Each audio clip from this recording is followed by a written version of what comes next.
ஏனுங்க எங்கள் அம்மா வீட்டு வீடியோ போட்டிருந்தேன்லங்க, அதுக்கு சில பேர் வந்து சொல்லியிருந்தாங்க, எங்களுக்கெல்லாம் இந்த மாதிரி கூட இடம் இல்லையே அப்படின்னு சொல்லி கேட்டு சொல்லியிருந்தாங்க. ஸோ அவங்களுக்கு தான் ஒரு சின்ன விஷயத்த ஷேர் பண்ணிக்கலாம் அப்படின்னு இருக்கிறேன்.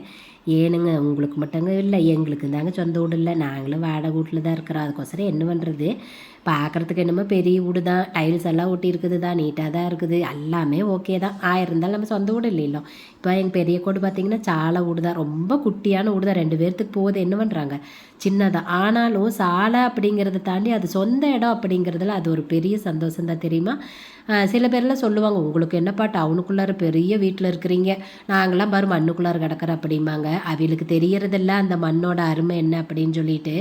கண்டிப்பாக சொந்த வீடு அப்படிங்கிறது பெரிய கனவு தாங்க, ஆசை தாங்க. சில பேர்த்துக்கு அது கனவே கூட தான் போயிடுது. என்ன பண்ணலாம் அதுக்கோசரம், இப்போது நீங்கள் நினைக்கிறீங்க சொந்த வீட்டில் இருக்கிறவங்க எல்லாருமே சந்தோஷமாக இருக்கிறாங்க அப்படின்னு. அப்போல்லாம் ஒன்றுமே கிடையாதுங்க. சொந்த வீட்டில் இருக்கிறவங்க எத்தனையோ பேர் சாப்பாட்டுக்கு வழி இல்லாமல், செலவுக்கு காசு இல்லாமல், நிம்மதி இல்லாமல், கடனோட குழந்தைங்கள பள்ளிக்கூடம் படிக்க வைக்க முடியாமல் எவ்வளோ கஷ்டத்தில் இருக்காங்கன்னு உங்களுக்கு தெரியுமா. நான்லாம் அந்த கஷ்டத்தை அனுபவிச்சங்காட்டி தான் இன்றைக்கி உங்களுக்கு இவ்வளோ தூரம் சொல்கிறேன். நான் டீட்டெயிலாக சொல்ல விரும்பலை, பட் நாங்களும் இதையெல்லாம் அனுபவித்தவங்க தான். சரியா, அதனால் சொந்த வீடு இல்லைன்னு நினச்சிக்காதீங்க.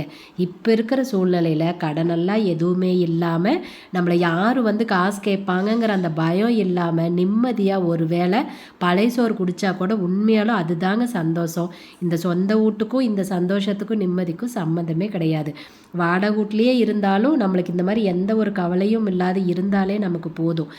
ஸோ அதனால் சொந்த வீடு இல்லையேன்னு கவலைப்படாதீங்க. கண்டிப்பாக நம்ம கட்டிக்கலாம். நம்மளுக்கு தலையெழுத்து நல்லா இருந்து நம்ம நல்லா சம்பாதிச்சா கண்டிப்பாக நம்மளால் பண்ண முடியும். நீங்கள் கவலைப்படாதீங்க. அடுத்தவங்கள சொந்த வீட்டில் இருக்காங்களே நமக்கு இல்லையேன்னு வேதனைப்படாதீங்க. அப்போ நம்ம அதுக்கு ட்ரை பண்ணணும். நம்ம என்ன பண்ணணும், நம்மளும் இந்த மாதிரி வாங்கலாம், என்ன பண்ணலாம் அப்படின்னு சொல்லி முடிஞ்ச அளவுக்கு ட்ரை பண்ணலாம். ஆனால் என்னென்னா, இந்த பட்டிக்காட்டில் இருக்கிறவங்களுக்கு கூட ஓரளவுக்கு இடம் வாங்கி வீடு கட்டிடலாம். அது கொஞ்சம் பெரிய கஷ்டமாக இருக்காது எனக்கு தெரிஞ்சு. ஏன்னா நானும் கிராமத்துலேருந்து வந்ததுனால சொல்கிறேன்.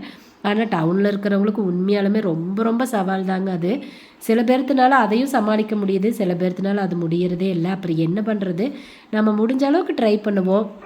இல்லையா முடியலையா விட்டுருங்க, அதை பற்றி யோசிக்காதீங்க. ஏன்னா அதை யோசித்து கவலைப்படுறத விட இருக்கிற வாழ்க்கையை நம்ம நிம்மதியாக எப்படி வாழணும் அப்படின்னு பாருங்கள். குழந்தைங்கள நல்லா படிக்க வைங்க. அவங்க நல்லா படித்து பெரிய ஆளாக ஆனாங்கன்னா அவங்க சம்பாதிச்சு கட்டிட்டு போயிட்டு போகிறாங்க. அப்போ நம்ம பார்த்துக்கிட்டா கிடக்குது. என்ன பண்ணலாம் அதுக்கோசரம், மெயினாக பார்த்தீங்கன்னா நிறைய பேர்த்துக்கு அவங்க அப்பா அம்மா சொத்து இருந்திருக்கும், அதை வச்சு அவங்க பண்ணியிருப்பாங்க. நம்மளுக்கு இல்லை, அதனால் நாமளும் இப்படியே இருக்கிறோம். ஒருவேளை நம்மளுக்கு நம்ம அப்பா அம்மா இது ஏதாவது ஒரு இடங்கிட வச்சுட்டு போயிருந்தாங்கன்னா நம்மளால் கூட தான் கட்டியிருக்க முடியும்.